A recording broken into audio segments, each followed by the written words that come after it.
ಯೋಚನೆ ಮಾಡಿ, ಒಂದು ದೇಶದ ಸರ್ಕಾರ ದಿಢೀರನೆ ತನ್ನ ಜನರಿಗೆ ದಯವಿಟ್ಟು ನಿಮ್ಮ ಸಾಮಾನ್ಯ ಜೀವನ ಶೈಲಿಯನ್ನು ಬದಲಾಯಿಸಿ ಅಂತ ಕೇಳಿಕೊಂಡರೆ ಏನರ್ಥ? ಒಂದು ಕಡೆ India is the fastest growing major economy ಅಂತ ನಾವು ಸಂಭ್ರಮಿಸುತ್ತಿದ್ದೇವೆ.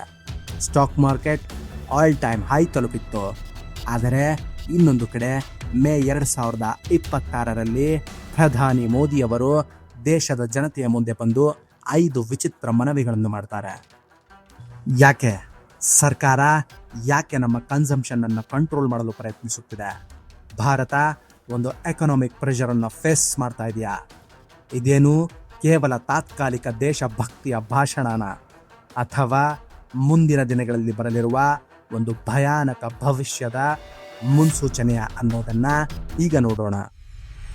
ನಮಸ್ಕಾರ ಸ್ನೇಹಿತರೆ, ಸಾಮ್ರಾಟ ಚಾನಲ್ಗೆ ತಮಗೆಲ್ಲರಿಗೂ ಆತ್ಮೀಯವಾದ ಸ್ವಾಗತ. ಇವತ್ತಿನ ಈ ವಿಡಿಯೋದಲ್ಲಿ ನಾವು ನೋಡಲಿದ್ದೇವೆ ಹೇಗೆ ನಿಮ್ಮ ಒಂದು ಭಾನುವಾರದ ಲಾಂಗ್ ಡ್ರೈವ್ ಅಥವಾ ನಿಮ್ಮ ಮನೆಯ ಮದುವೆಗೆ ಅಂತ ನೀವು ಖರೀದಿಸುವ ಚಿನ್ನ ಭಾರತದ ಆರ್ಥಿಕತೆಯನ್ನೇ ಬುಡಮೇಲು ಮಾಡಬಲ್ಲದು ಅಂತ. ಇದು ಕೇವಲ ವಿಡಿಯೋ ಅಲ್ಲ, ಬದಲಾಗಿ ಒಂದು ಎಕನಾಮಿಕ್ ಎಮರ್ಜೆನ್ಸಿ ಅಲರ್ಟ್. ಸಾಮಾನ್ಯ ಜನರಿಗೆ ಇದೊಂದು ರಾಜಕೀಯ ಭಾಷಣ ಅಂತ ಅನ್ನಿಸಿರಬಹುದು, ಆದರೆ ದೆಹಲಿಯ ಸೌತ್ ಬ್ಲಾಕಿನ ಒಳಗಡೆ ನಡೆಯುತ್ತಿರುವ ಲೆಕ್ಕಾಚಾರವೇ ಬೇರೆ. ನಾವು ಒಂದು ಭ್ರಮೆಯಲ್ಲಿ ಬದುಕುತ್ತಿದ್ದೇವೆ.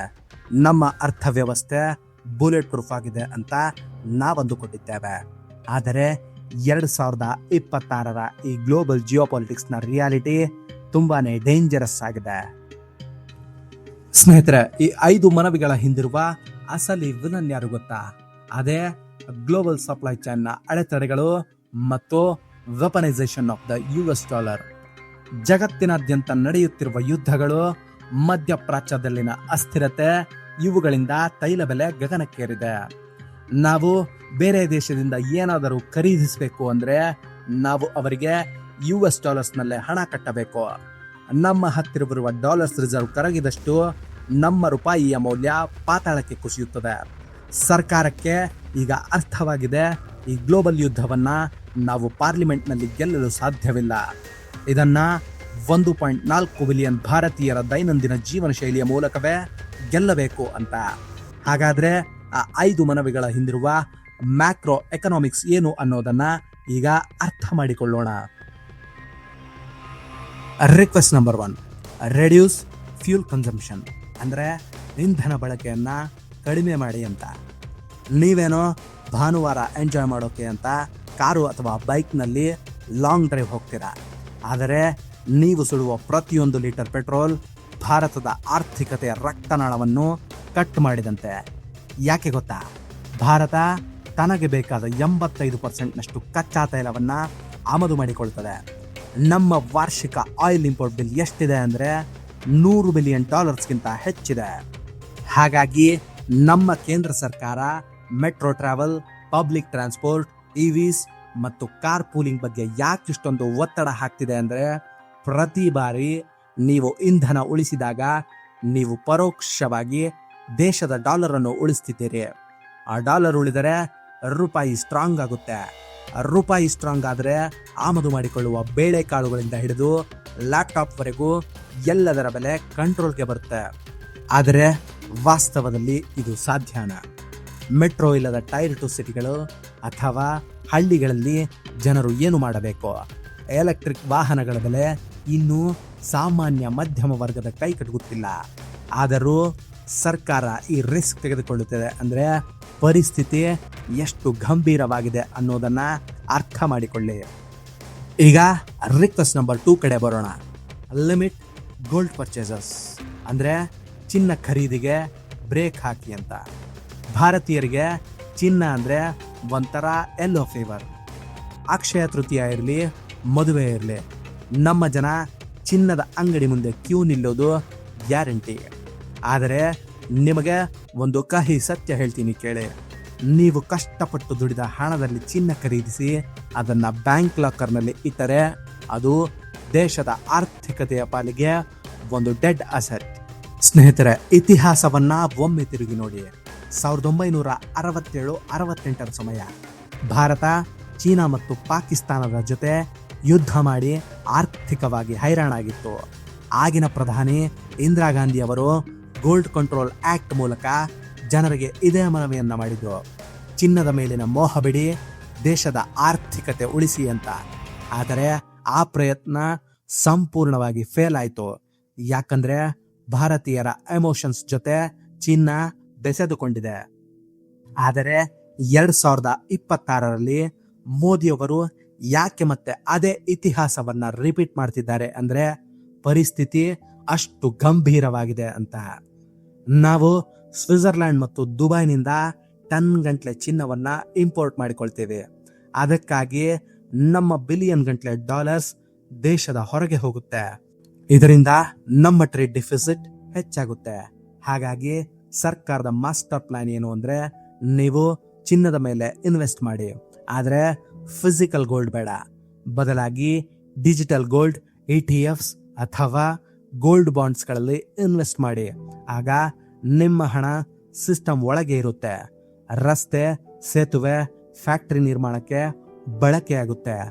ಭಾರತ ಒಂದು 10 ಟ್ರಿಲಿಯನ್ ಎಕಾನಮಿ ಆಗಬೇಕಾದ್ರೆ ದುಡ್ಡು ಲಾಕರ್ನಲ್ಲಿ ಮಲಗಬಾರ್ದು, ಅದು ಸಿಸ್ಟಮ್ನಲ್ಲಿ ಓಡಬೇಕು ಅನ್ನೋದು ಸರ್ಕಾರದ ಯೋಚನೆ.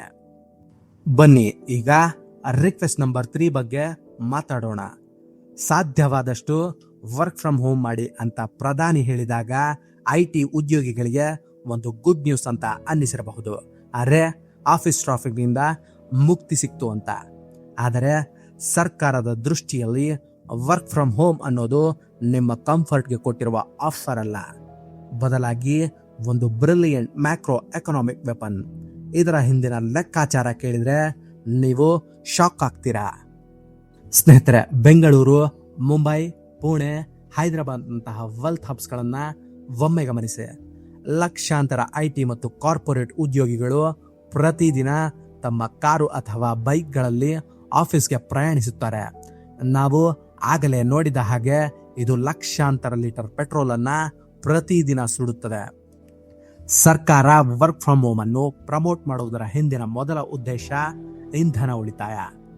ಎರಡನೇ ಅತಿ ದೊಡ್ಡ ಉದ್ದೇಶ ಅರ್ಬನ್ ಕಂಜೆಷನ್, ಅಂದರೆ ನಗರದ ದಟ್ಟಣೆಯನ್ನ ಕಡಿಮೆ ಮಾಡೋದು. ನಮ್ಮ ಟೈರ್ 1 ಸಿಟಿಗಳು ಆಲ್ರೆಡಿ ಉಸಿರುಗಟ್ಟುತ್ತಿವೆ.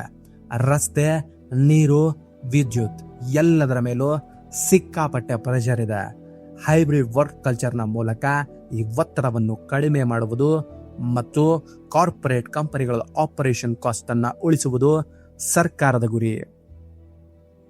ಇನ್ನು ರಿಕ್ವೆಸ್ಟ್ ನಂಬರ್ 4, ವಿದೇಶ ಪ್ರವಾಸಗಳನ್ನು ಮತ್ತು ವಿದೇಶದಲ್ಲಿ ಮದುವೆ ಆಗುವುದನ್ನ ಕಡಿಮೆ ಮಾಡಿ ಅಂತ. ನೋಡಲು ಇದು ಶ್ರೀಮಂತರಿಗೆ ಮಾತ್ರ ಕೊಟ್ಟಿರುವ ಎಚ್ಚರಿಕೆ ತರ ಕಾಣ್ತದೆ. ದುಡ್ಡು ಅವರದ್ದು, ಲೈಫ್ ಅವರದ್ದು, ಅವರು ಎಲ್ಲಿ ಬೇಕಾದ್ರೂ ಮದುವೆ ಆಗ್ಬೋದು ಅಲ್ವಾ ಅಂತ.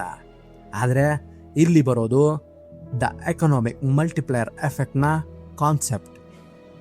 ಅಂದ್ರೆ ಒಬ್ಬ ಕೋಟ್ಯಾಧಿಪತಿ ತನ್ನ ಮಗಳ ಮದುವೆಯನ್ನ ಇಟಲಿ, ದುಬೈ ಅಥವಾ ಮಾಲ್ಡೀವ್ಸ್ ನಲ್ಲಿ ಮಾಡಿದ್ರೆ ಏನಾಗುತ್ತೆ ಗೊತ್ತಾ? ಕೋಟ್ಯಾಂತರ ರೂಪಾಯಿಗಳ ಭಾರತೀಯ ಸಂಪತ್ತು ಕೆಲವೇ ಸೆಕೆಂಡುಗಳಲ್ಲಿ ಫಾರಿನ್ ಎಕ್ಸ್ಚೇಂಜ್ ರೂಪದಲ್ಲಿ ನಮ್ಮ ದೇಶವನ್ನ ಬಿಟ್ಟು ಹೋಗುತ್ತದೆ. ಇದಕ್ಕೆ ಆರ್ಥಿಕ ಭಾಷೆಯಲ್ಲಿ ಫಾರೆಕ್ಸ್ ಲೀಕೇಜ್ ಅಂತಾರೆ. ಆದರೆ ಅದೇ 10 ಕೋಟಿ ರೂಪಾಯಿಯನ್ನ ಖರ್ಚು ಮಾಡಿ ರಾಜಸ್ಥಾನದಲ್ಲೋ, ಕೇರಳದಲ್ಲೋ ಅಥವಾ ಮೈಸೂರಿನಲ್ಲೋ ಡೆಸ್ಟಿನೇಷನ್ ವೆಡ್ಡಿಂಗ್ ಮಾಡಿದ್ರೆ ಆ 10 ಕೋಟಿ ರೂಪಾಯಿ ಭಾರತದಲ್ಲೇ ಉಳಿಯುತ್ತೆ. ಸ್ಥಳೀಯ ಈವೆಂಟ್ ಮ್ಯಾನೇಜರ್ಗಳು, ಹೂವು ಮಾರುವವರು, ಕ್ಯಾಟರಿಂಗ್ನವರು, ಲೈಟಿಂಗ್ ಹುಡುಗರು, ಹೀಗೆ ಸಾವಿರಾರು ಭಾರತೀಯ ಕುಟುಂಬಗಳಿಗೆ ಆ ಹಣ ಸೇರುತ್ತದೆ ಅಂತ. ಇದೇ ಕಾರಣಕ್ಕೆ 2026ರಲ್ಲಿ ಸರ್ಕಾರ ಶ್ರೀಮಂತ ವರ್ಗದ ಬಳಿ ಈ ಮನವಿ ಮಾಡ್ತಾ ಇದೆ. ಆದರೆ ಅಸಲಿ ಪ್ರಶ್ನೆ, ಲಕ್ಸುರಿ ಲೈಫ್ ಸ್ಟೈಲ್ಗೆ ಅಡಿಕ್ಟ್ ಆಗಿರುವ ನಮ್ಮ ಶ್ರೀಮಂತರು ದೇಶಭಕ್ತಿಯ ಕಾರಣಕ್ಕಾಗಿ ತಮ್ಮ ಸ್ಟೇಟಸ್ ಸಿಂಬಲ್ ಅನ್ನ ಬಿಟ್ಟು ಕೊಡ್ತಾರ? ಗೆಳೆಯರೆ, ನಾವೀಗ ಈ ವಿಡಿಯೋದ ಅತಿ ಮುಖ್ಯವಾದ ಘಟ್ಟಕ್ಕೆ ಬಂದಿದ್ದೇವೆ. ಅದೇ request number 5, vocal for local. ಸ್ನೇಹಿತರೆ, 2026ರಲ್ಲಿ ವೋಕಲ್ ಫಾರ್ ಲೋಕಲ್ ಅಂದ್ರೆ ಕೇವಲ ದೀಪಾವಳಿಗೆ ಮಣ್ಣಿನ ಹಣತೆ ಖರೀದಿಸುವುದಲ್ಲ, ಬದಲಾಗಿ ಇದೊಂದು ಹೈ ಸ್ಟೇಕ್ಸ್ ಜಿಯೋಪೊಲಿಟಿಕಲ್ ವಾರ್. ಇದು ಇಂಪೋರ್ಟ್ ಸಬ್ಸ್ಟಿಟ್ಯೂಷನ್ನ ಅತಿ ದೊಡ್ಡ ಗೇಮ್ ಪ್ಲಾನ್. ನಾವು ಬೆಳಗ್ಗೆ ಎದ್ದ ತಕ್ಷಣ ನೋಡುವ ಸ್ಮಾರ್ಟ್ಫೋನ್, ನಮ್ಮ ಲ್ಯಾಪ್ಟಾಪ್ನೊಳಗಿನ ಸೆಮಿ ಕಂಡಕ್ಟರ್ ಚಿಪ್ಸ್, ನಾವು ಓಡಿಸುವ ಎಲೆಕ್ಟ್ರಿಕ್ ಗಾಡಿಗಳ ಬ್ಯಾಟರಿ, ಈ ಪ್ರತಿಯೊಂದು ಟೆಕ್ನಾಲಜಿಗೂ ನಾವು ಚೀನಾ, ತೈವಾನ್ ಅಥವಾ ಸೌತ್ ಕೊರಿಯಾ ಮೇಲೆ ಡಿಪೆಂಡ್ ಆಗಿದ್ದೇವೆ. ಈ ಡಿಪೆಂಡೆನ್ಸಿ ಎಷ್ಟೊಂದು ಅಪಾಯಕಾರಿ ಅಂದ್ರೆ, ನಾಳೆ ಚೀನಾ ನಮ್ಮ ಸಪ್ಲೈ ಚೈನ್ ಕಟ್ ಮಾಡಿದ್ರೆ ನಮ್ಮ ಇಡೀ ಡಿಜಿಟಲ್ ಎಕಾನಮಿ ಸ್ತಬ್ಧವಾಗುತ್ತೆ. ಅದಕ್ಕಾಗಿಯೇ ಮೇಕ್ ಇನ್ ಇಂಡಿಯಾ ಅಥವಾ PLI ಸ್ಕೀಮ್ಸ್ ಮೂಲಕ ಸರ್ಕಾರ ಆಪಲ್ ಐಫೋನ್ಗಳಿಂದ ಹಿಡಿದು ಡಿಫೆನ್ಸ್ ವೆಪನ್ಸ್ಗಳವರೆಗೂ ಎಲ್ಲವನ್ನು ಭಾರತದಲ್ಲೇ ಉತ್ಪಾದಿಸಲು ಶತಪ್ರಯತ್ನ ಮಾಡ್ತಾ ಇದೆ. ಸ್ನೇಹಿತರೆ, ನಮ್ಮ UPIನ ಸಕ್ಸಸ್ ಸ್ಟೋರಿ ನಮಗೆಲ್ಲರಿಗೂ ಗೊತ್ತಿದೆ. ಜಗತ್ತಿನ ಮುಂದುವರೆದ ದೇಶಗಳು ಕೂಡ ನಮ್ಮ UPIನ ನೋಡಿ ಬೆರಗಾಗಿವೆ.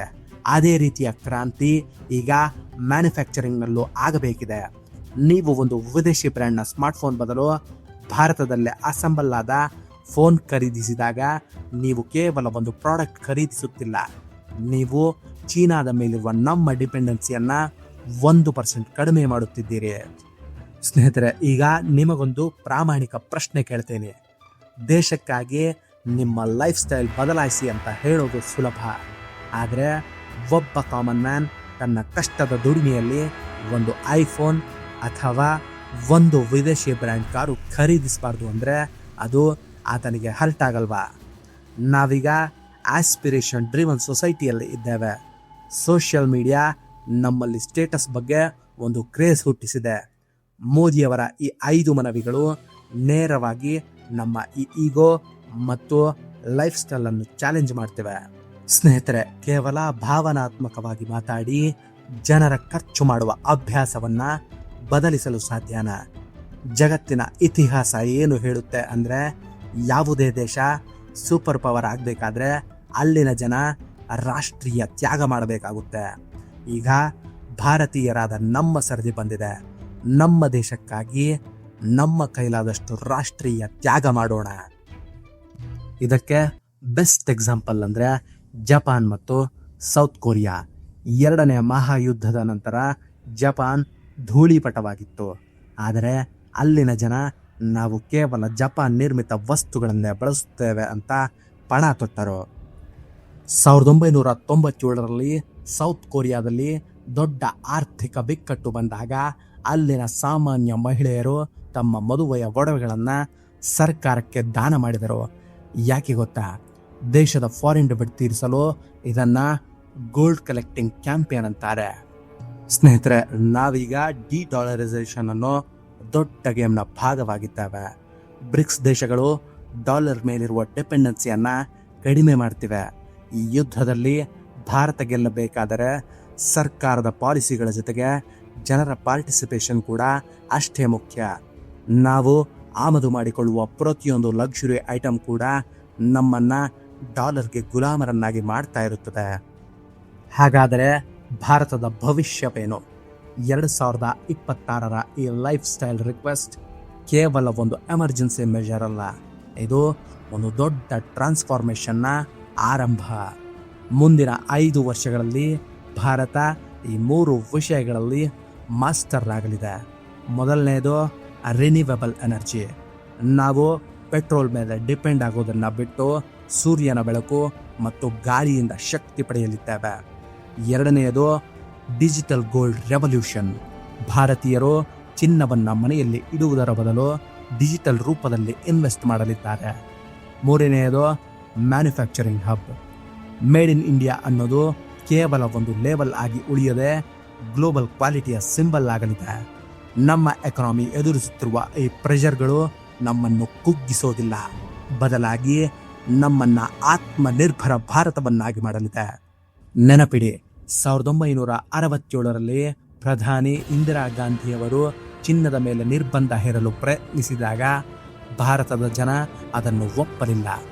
ಯಾಕೆಂದರೆ ಅಂದು ನಮ್ಮಲ್ಲಿ ಆಯ್ಕೆಗಳಿರಲಿಲ್ಲ. ಆದರೆ ಇಂದು ಕಾಲ ಬದಲಾಗಿದೆ.